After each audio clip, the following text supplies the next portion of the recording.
Welcome to Orphan Black, the next chapter after show. We are covering episodes 6 and 7. All the clones are back. Finally, we have Helena back, we have Rachel back, we have Crystal back, but most importantly, we're back.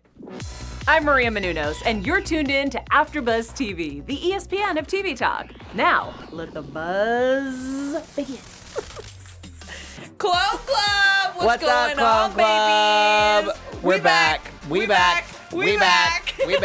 Guess who's back? I would sing it, but we don't have the rights to that. Let us introduce Eminem's ourselves expensive. right quick. Yeah, we don't want no lawsuits. Don't come for us, Don't come for Eminem. us, please. Don't come for Please. us. We are so excited to be talking about episodes 6 and 7 after a short hiatus in Yes. the Orphan Black world. I'm Steph Sabrad, Tatiana Maslany fan, but also just a fan of Orphan Black and the story that's been told for years. And I'm joined by the Matt Marr, who was on our original AfterBuzz Orphan Black after show. I sure was. Hello, everybody. Hello, we're missing glad. Shiksha. She is. She's in the CIA. She's y'all. our Bali star, so she's probably saving the performing world. on great stages, saving the world. Yeah. Doing her thing. She's But Bollywood CIA. She will perform in front of you and steal your wallet.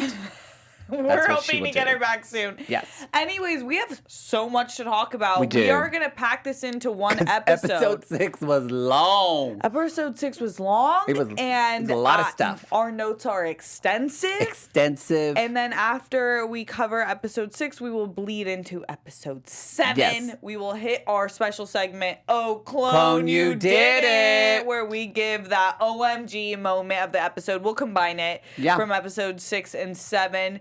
And unless you have multiple. But we could have multiple. this is where we ask you, watching us at home or listening to us, to write in your review or your comments what your Oh, Clone You Didn't moment is, because we all have them. We all have them. And then we will wrap the show. Yeah, that's what's going to happen. Let's get right into it. What were your overall thoughts of episode 6?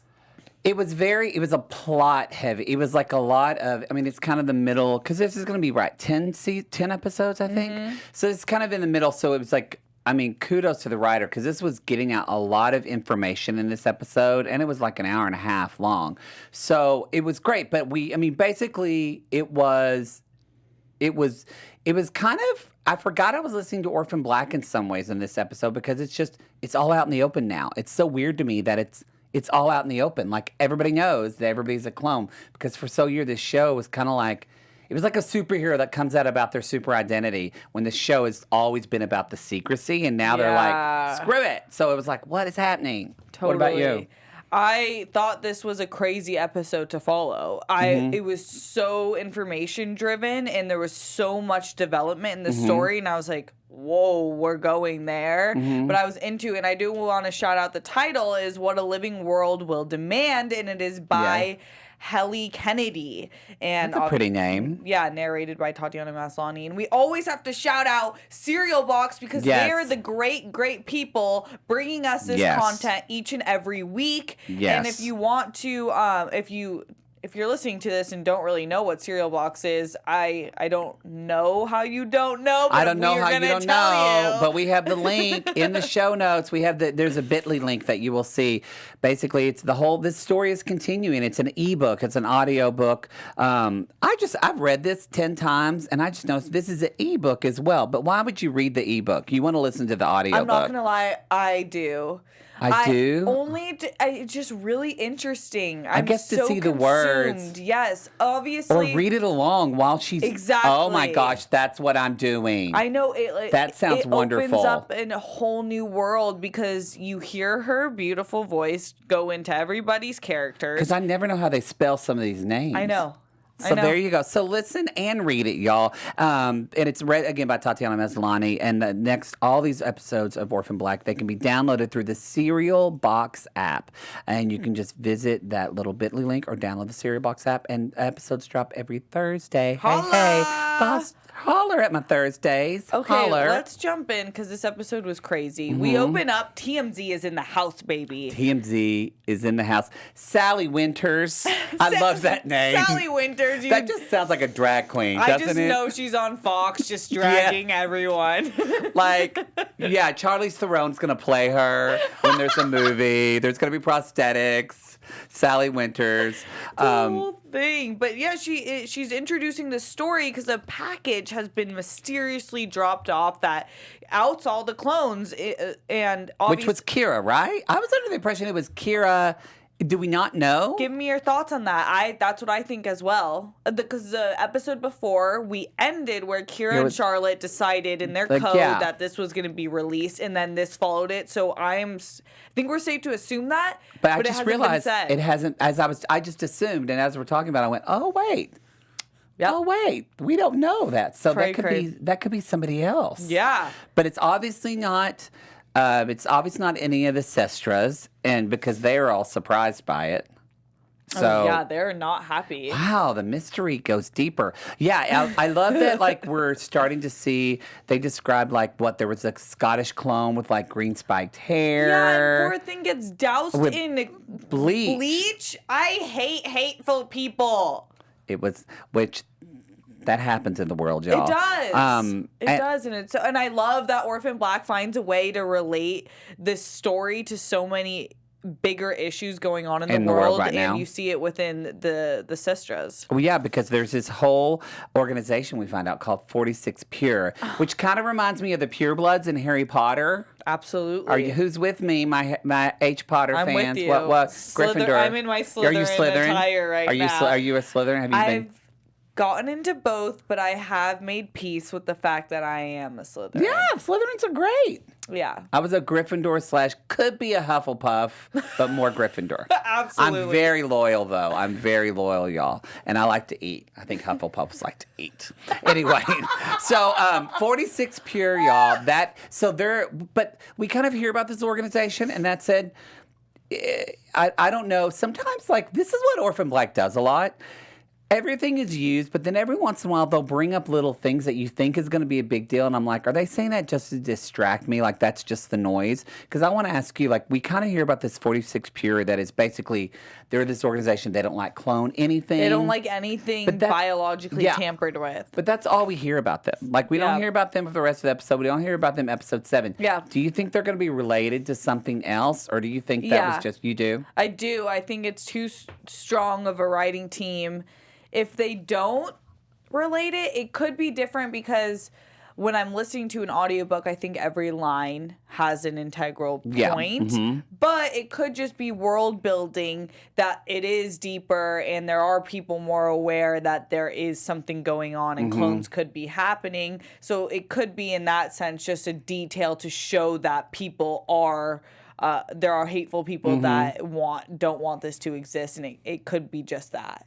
Well, that's okay. That's a good point. It also reminded me, I don't know if you got, again, talking about what this episode talked about. Sorry, y'all, I had an iced tea and I'm really like, woo! But, you know, like there's Bill Williams, who is from Virginia, saying, people don't feel safe with other humans. And I was like, oh, goodness. But then what that reminded me of is kind of what is happening with global warming now, and also with like vaping and all of that. Like people, and like even vaccines. People somehow, like in our culture now, are not trusting scientific fact. Instead, they're like trusting fake news and things like that. Because I thought, oh, this is probably, I mean, imagine, let's just imagine, y'all. What if you were watching the news and you saw there was like 200 clones in the world that scientists had made years ago, and they were just like, I'd believe it. I would believe it, but wouldn't you? I actually think I don't think I would be like Bill Williams in Virginia, but wouldn't you feel a little unsafe? Like, whoa, is there like something in the water? Is there something in our food? Like, I feel like that would freak people out. No, it's definitely the fine line between trust in government, science, and citizens is so thin. Yeah. And it can easily be broken, and that's why I think we see or hear about so often that we are not being told everything that is going on. And a lot of it is under the guise of protecting us so that we don't freak out and jump to conclusions. But when you do that, there is a mistrust that happens. And I think it's forming now, absolutely, with vaccinations. There's a massive group that it has nothing to do with religion and has everything to do with mistrust in the government. Yeah. So I like to think of myself as an extremely tolerant person, and I would even be like, huh. I do too, but even if there was clones, I'd be like, yeah, let's back up. Yeah. This is like, what happened? This is deep. This is a deep cut, nature. And then I would have met Elena and been like, all right, that's my best friend. Touch her and die. I would have met, actually, this is a great segue because I would have watched the interview with Crystal and been like, oh my God, she's the best friend. It was so nice to see Crystal. We all relate with one clone or another. It's true. I've always found myself in between Helena and Sarah. Okay. I feel like you are Crystal and... I feel like Crystal and Allison for me. I was about to say that, but I didn't want to typecast you. Amazing. We're friends. You can typecast me, girl. Amazing. Those are, I mean, That's they're true. all so great that you can't go wrong. Yes. And Crystal is so... She's back. She's going to ace her bar exam, which is not how you pass a bar exam, but if that's how Crystal wants to say it, then we're with it. Y'all, she knows. Her dad's a judge. She knows her stuff. And I actually work in law office, so we know that it's totally not how you ace your bar exam. But, and they just put the picture. That is totally... Crystal! Oh, I imagined the wig, the nails as she's talking. And her little yoga outfit looking like a snack. Yes, like a little snack. And I thought... Do you? Now I couldn't remember when the show ended. Did Crystal never know about clones? She never did, right? No, they never told her, but she. So I forgot. And I think that's why she went to law school is because she's basically R.L. Woods, where no one trusts her, no one gives her credibility, but she's actually really smart. She did find out that they were putting stuff in the cosmetics line. She found out everything, except for the fact that they're clones. She really did all on her own. Brightborn, all of it. So in a nail salon, y'all. Yeah, I mean, don't sleep on Crystal. She's coming for you. But when she's shown all the clone pics by Winters, it's funny. I mean, she's still the same Crystal that we love. And she was totally threw Sarah under the bus. She was like, "Why would we trust someone with a criminal record? I'm a lawyer. Trust me." Sarah always gets dragged, but they're looking for Sarah. They're not going to find Sarah. They're not. She's 10 steps ahead of all y'all. Y'all, you're never going to find Sarah. And then we get Helena. That was a good clone call. That was a good clone call. I heard her voice. I said, what?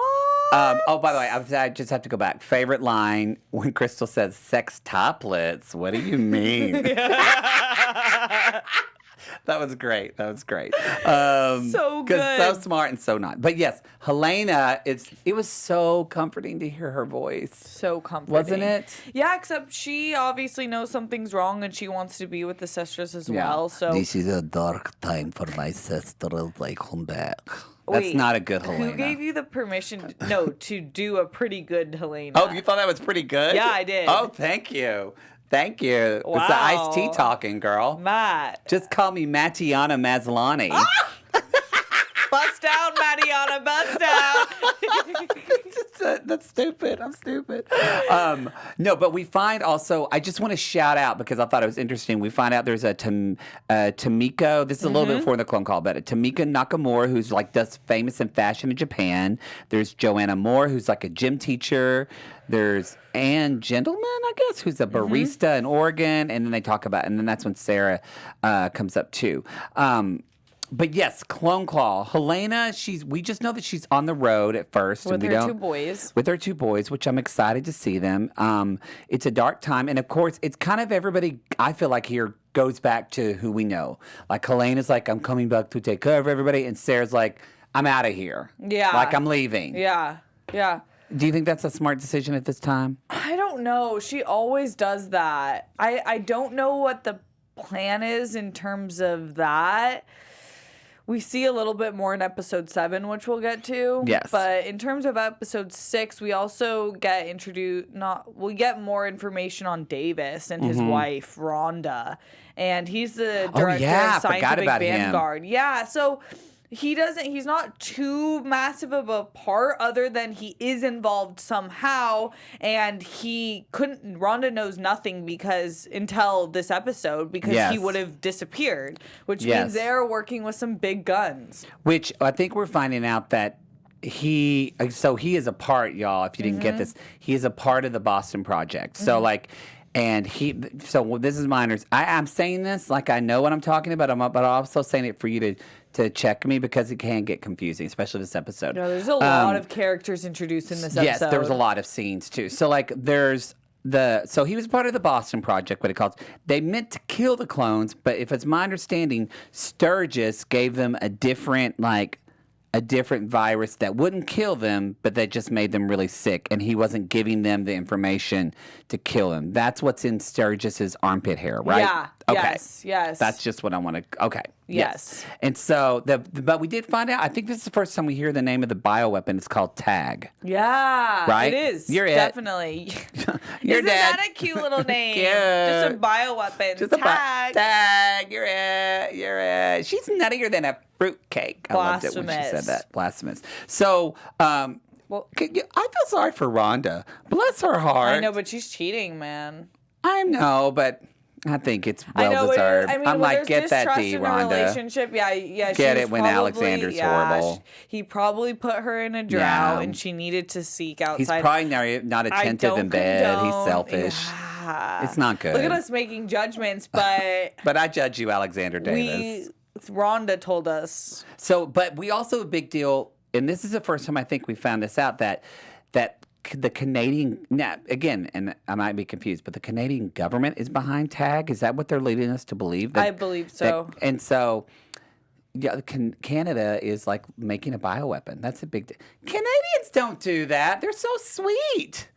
Their president's so nice. I know, but he's having some issues lately, too. He has had some Let's issues be lately. clear about that. He has had some issues. And the amount of time, he's just good at apologizing, which is what I tell you. If politicians just learned how to apologize, people would stop dragging you. That's true. If you learn how to apologize really well, that would help. Let's talk about Arun, Allison, and Charlotte, and Dana. Yes. They were placing body bags in this episode to get through. That was creepy to me. That would be. Can you imagine being in a body bag for 2 hours? I would absolutely not. Totally 1,000,000% have a panic attack. No, because being buried alive is my worst fear ever. Oh, like I just saw an episode of Riverdale where they did that, and I couldn't even watch it. Wow. That and birds. No.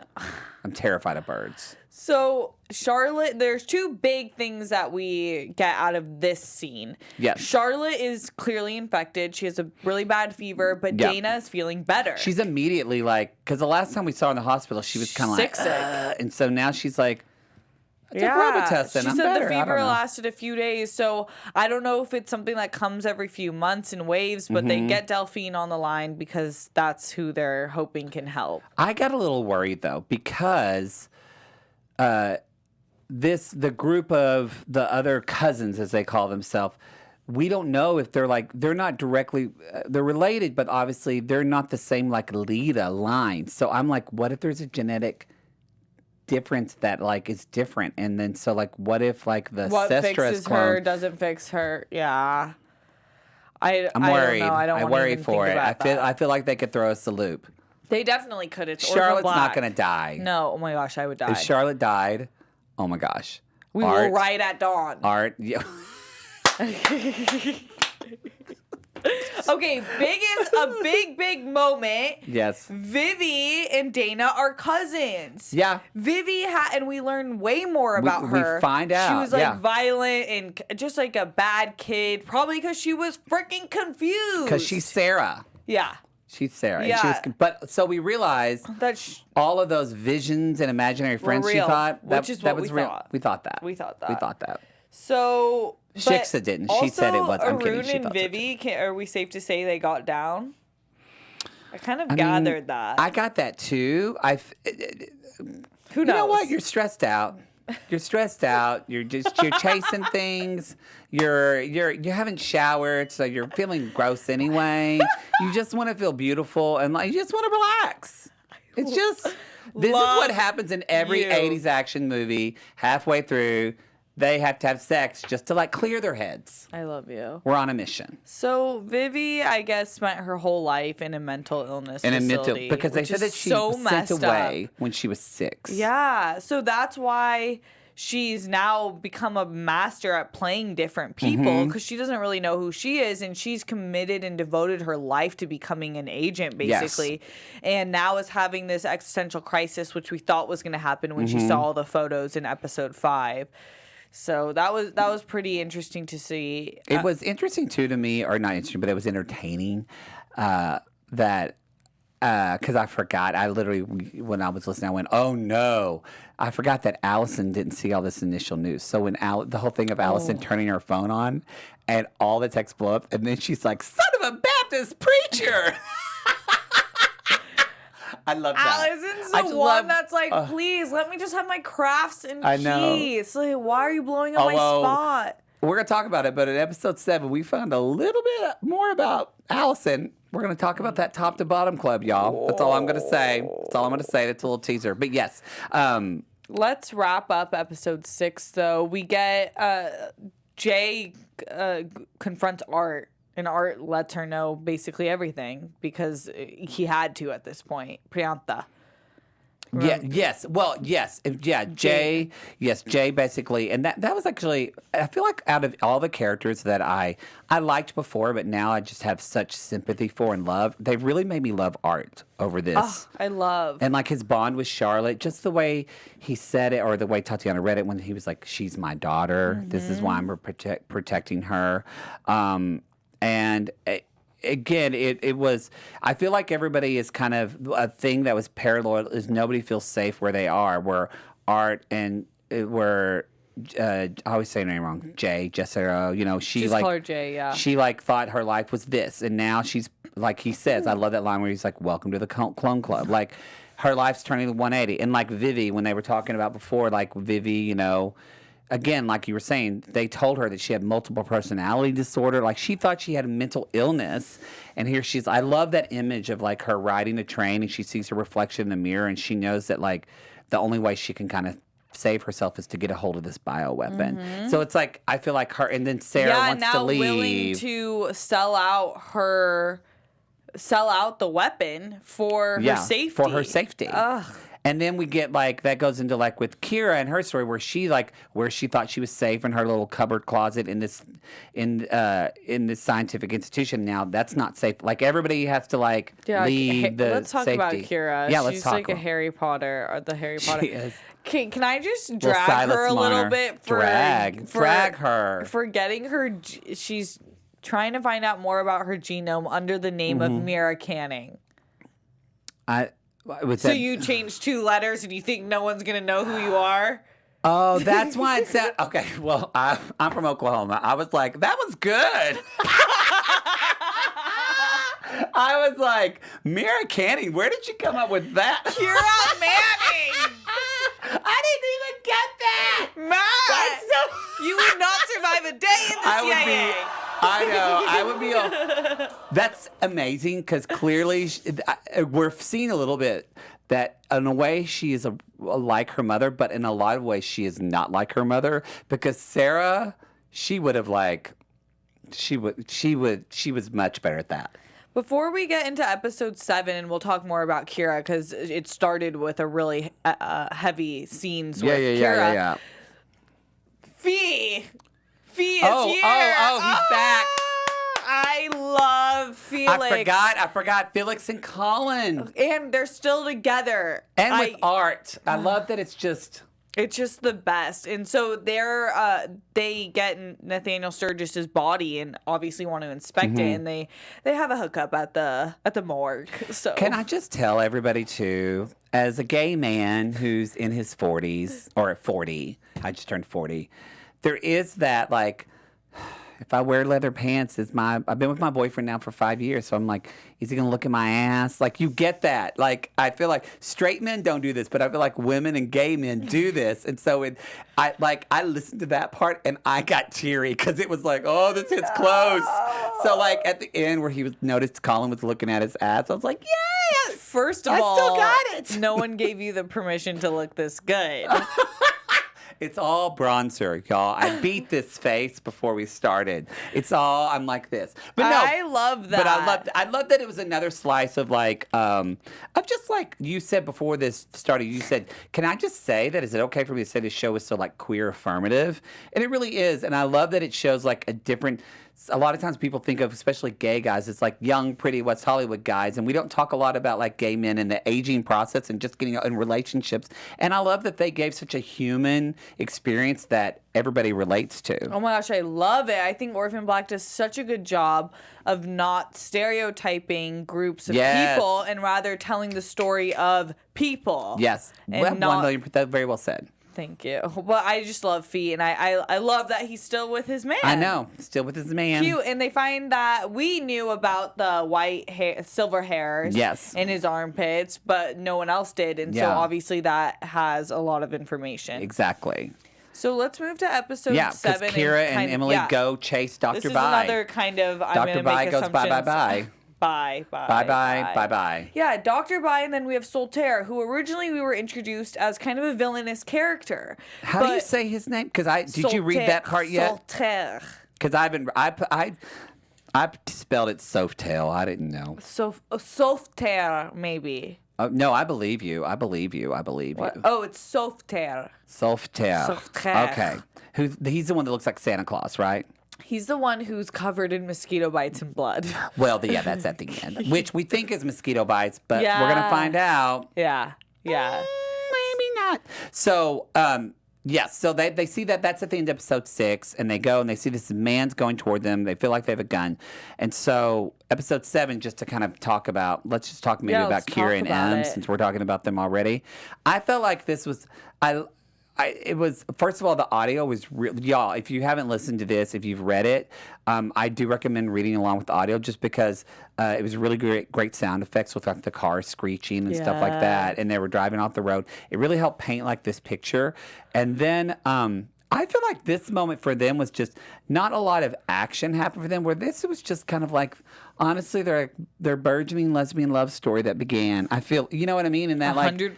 Kira totally, for the first time, opened up in her life vulnerable. Of who these people are in her life. That her mom's a clone. She has all these sisters that are superhero. Oh, I didn't think she was going to tell her about that. Did you about the Lita are you kidding gene? Me? That's really insane information and dangerous. And obviously, we talk about this. Orphan Black plays with the idea of science being rooted in good, but can be so easily taken in evil, which is like using the genome as weapons. And so same with Kira could 100% be weaponized somehow, but she's a miracle. So I don't know, but I'm kind of glad. It seemed like Em is all in. I hope that she's a Delphine and we can trust. You know, I was just going to say, I hope she's a Delphine. I almost feel like they switched on us. Like they wanted us starting out to think, okay, Kira's just like her mom and Charlotte is just like Delphine or Cosima.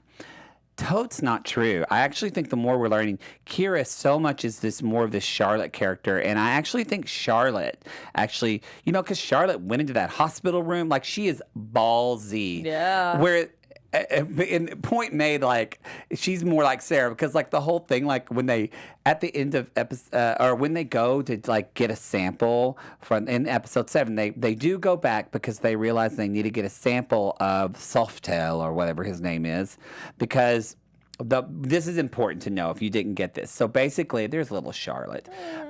Basically, we're learning that, which this is crazy. So Kira ends up calling Delphine to clarify, but y'all, your gene can like she literally said, y'all, you could put a Wonder Woman movie, which I would love. You could put that in your DNA. Like you could put that in your cells. You could put transcripts. You could actually put data.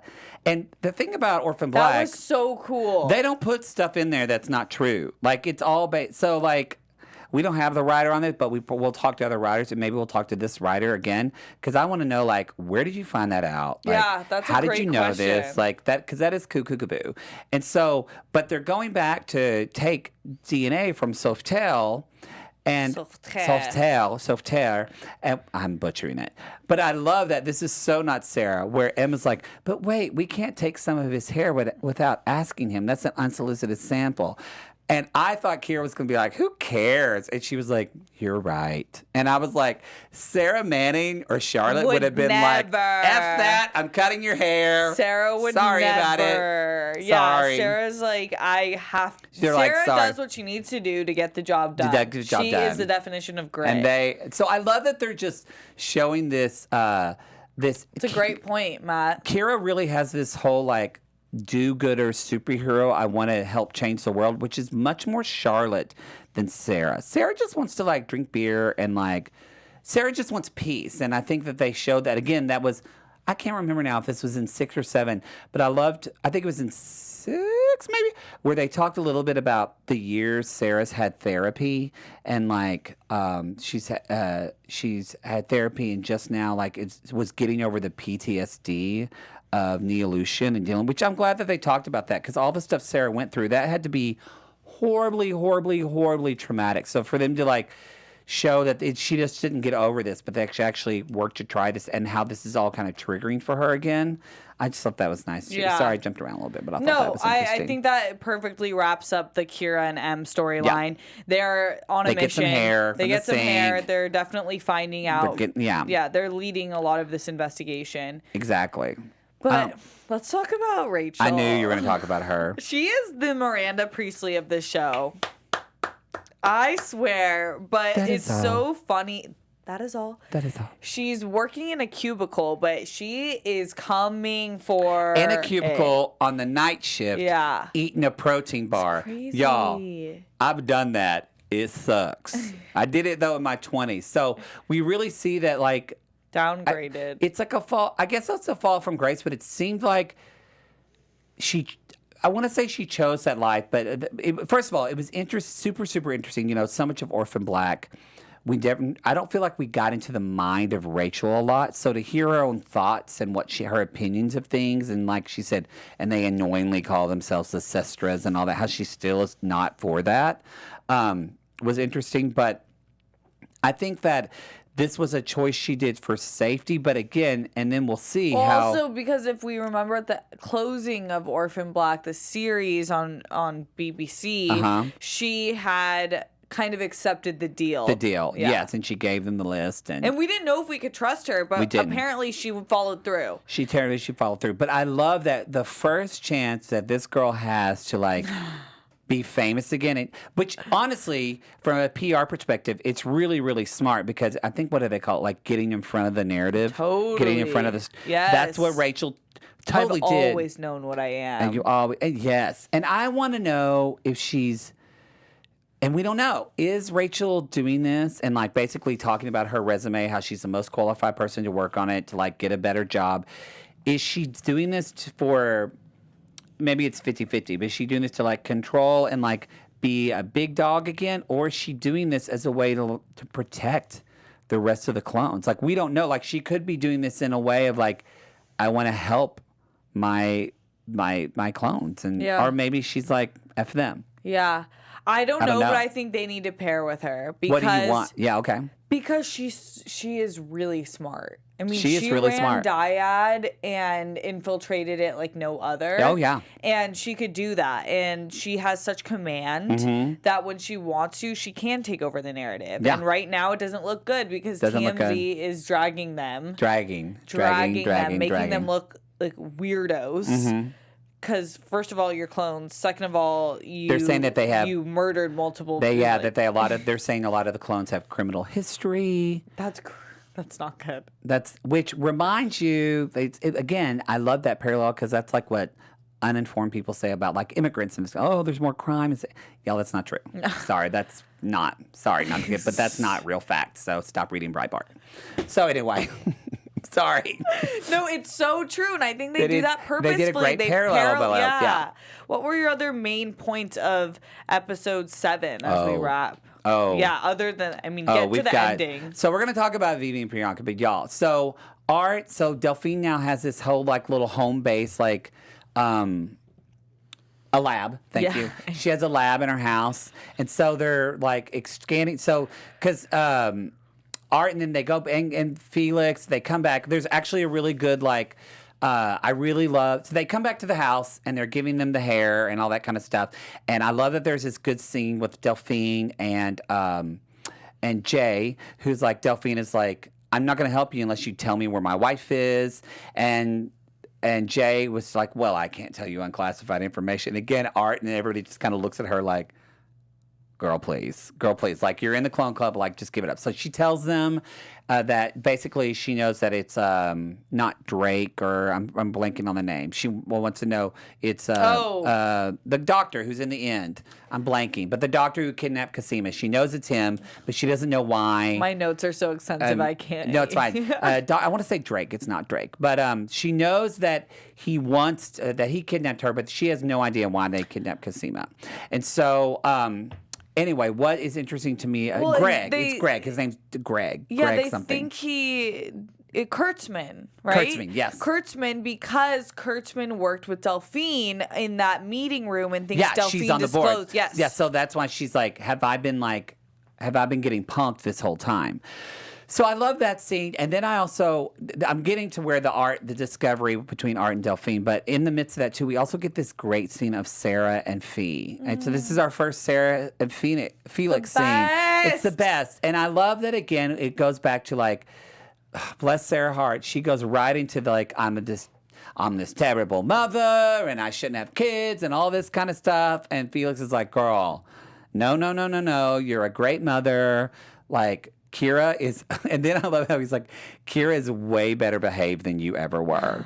Like, you were so worse than she was. She's like trying to save the world and do science, and you were like, trying to like get into clubs and do drugs. And she was like, you're fair. So he actually kind of calms Sarah down.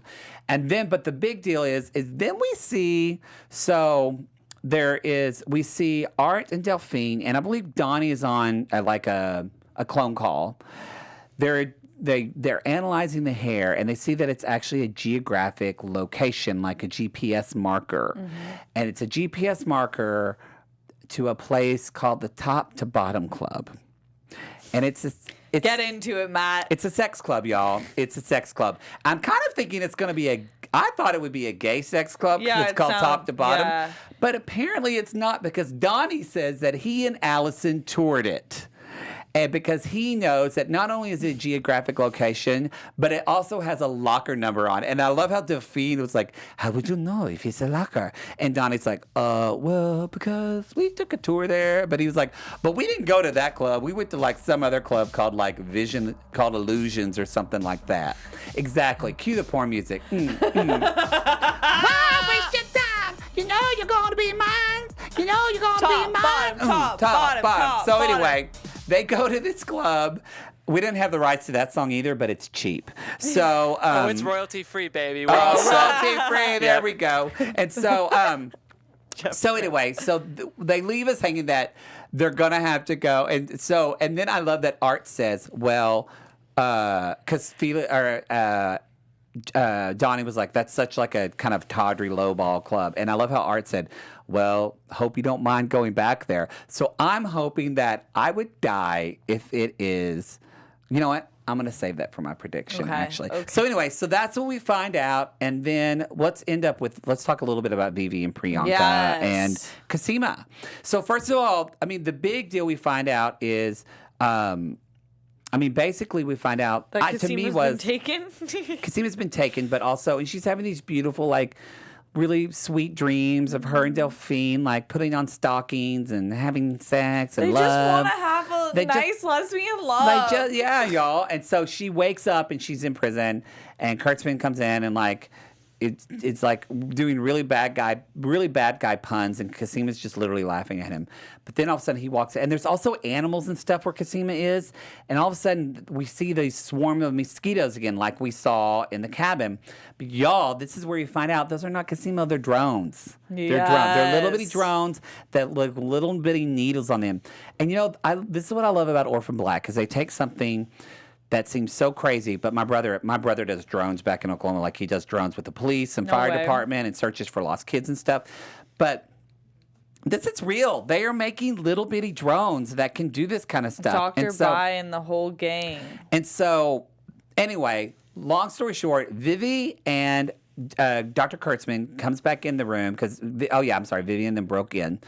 And Dr. Kurtzman comes back in, and they have this kind of epic fight. And I love that there's like, Vivi grabs like a bottle of something and throws it on him. And like, you know, in that movie where they think something's going to happen, he just looks at her like, that was just water. You just threw water on me. Like, this isn't a chemical. And she was like, dang it. So they have this great fight. She ends up, and then he gets out this cattle prod. And this is why this is cool. Because this is one of the first times I wanted to see this show visually. I know. He like gets out this cattle prod and he's like trying to fight. And she basically slams him into all these like beakers and everything, and he falls down and he's kind of covered in blood, and then she takes the cattle prod and she shocks him. I was like, she's a badass. But best part yet is when she goes to save Cosima, girl takes out the cattle prod and just starts electrocuting little drones, and it says that there's like sparks of electricity in there. I'm like, I would have loved to have seen that. That would have been that would have been very expensive for special effects, but that would have been so cool. So she saves they are saving Cosima, but I mean, that's kind of where we're left at. We don't know if they get out or anything like that.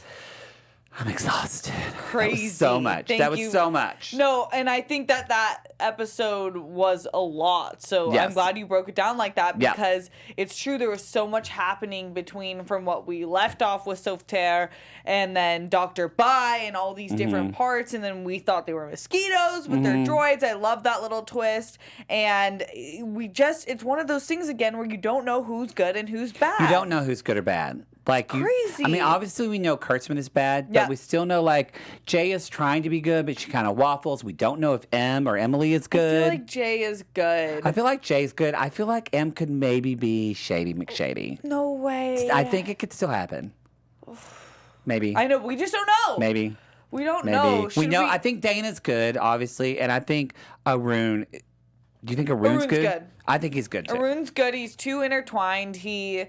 I mean, unless he's doing the best job of making allies and gonna switch on them, then that's something that could happen. But I really do think that he's an ally. Okay. He put them in body bags. He could have left them in body bags. It's true. But he didn't. It's true. He unzipped them. Should we get into our special segment? Oh, clone, you did it! Okay, y'all. This is our special segment. There were so many. I will say you brought up a point about how you wish you could have seen visually that last scene. I feel like episode 6, I was dying for visuals. We probably got introduced to about 15 characters. There was so many different scenes. I think the book would have helped me with that because I had to listen to some parts of it twice because it was a little bit like, wait, what happened? I feel like my "Oh Clone You Didn't" of this. Do you have yours already? Yeah, I have two. Okay. You do one, then I'll do one, and then you do one. Got it. One sandwiched. was just Felix. Okay. I did not think we were getting Felix at all. Okay. And I just think he's going to later play a big part. And I was just so happy my old Orphan Black love came back. Fiercer than ever, and I just was happy to hear him and because he was one of my favorite characters. He was wonderful. Yeah, he was wonderful. So that was my first one. My "Oh Clone You Didn't," and it might be kind of a reverse kind of "Oh Clone You Didn't," and that people are like, "Really, Matt?" But it really was shocking to me. Again, I was shocked that Rachel was working in a cubicle really though, that like you thought that she would have been like hiding out, maybe doing her own thing, isolated. But the fact that she's like literally working in freaking Office Space, y'all. It's interesting. She's been the character that continued. I have continued empathy for her, even though she has done some of the most disgusting things out of all the clones. And even in this moment, I felt empathy towards her. Somebody who's had that much trauma in her life is just trying to, like, I thought one of the best lines in the two shows was when they said, Rachel knows how to survive the shark. She just keeps swimming. Mm-hmm. And I thought that was such a good line, like to know kind of who Rachel is at her core. And it almost made me respect her more that, wow, she just went back to this job and like is Y'all, because I've been a cubicle warrior, and it's not fun. Anyway, that was Rachel's mine. running a marathon while the rest of us She are is. sprinting. What She's was- going to come out. What was your second one? Second one was that it was droids. That it was little droid clones, yeah. Yeah, because I thought that maybe they had infected a group of like a species of mosquitoes. Because they are changing mosquitoes now that like will not carry malaria and things like that. So that would be good call. So I just think that it just I was opens up surprised, a too. whole different storyline of how they're going to mess up people's lives, essentially. Yeah, for sure. And for then sure. what about you? Do you have a second one? No, or that's something? it. That's all I Okay. have. It was a sandwich. It was an clone you didn't Awesome. sandwich. Awesome. Well, let's get into predictions. Let's do I know you have one already. TV predictions. I'm ready. Okay, I'll have mine first. So I'll start with mine. I 1,000,000% think, and I hope, please, writers, if you haven't done this, go back, rewrite it, record it, because this is what we want. I want Art and Donnie to pose as a couple and go to the sex club. That would be so hilarious. That would be so, because remember, because remember when Donnie played gay before with Felix? With Felix. Yes. And so- he nailed it. And he went nailed full it. into character. Yes. So that's what I want to happen. That's my prediction. Wow. That's my How can prediction. I follow? Man, okay, I don't really know. I kind of left this episode being like, this is the episode that bridges the gap between 6 and 8. You know what I mean? Like, this is a stepping stone to 8, and I think something wild is going I to think happen. right and now I it's don't going to be know. let's go to the finish. 8, 9, 10. Yes. I don't know what it's going to be, but I think these last episodes are going to be crazy. And I hope that now that I hope we get Cosima and we can start working towards We get her out, yeah. but a solution towards the new diseases and stuff that they're Okay. trying to implement. And Rachel, good or bad? What's your prediction? I think she's Rachel. So I just think that we need to get her on our side. Okay, We that's- can never well, trust that she's going to be good. That's but true. if we have her on our side at least, now that the secret's out, they can't give her anything to use against them. Yes. They just need her to work with them so that all of them can just live how they want to live. That was very well said. Thanks. You were so intelligent, Steph Sabra. God. You should be an orator.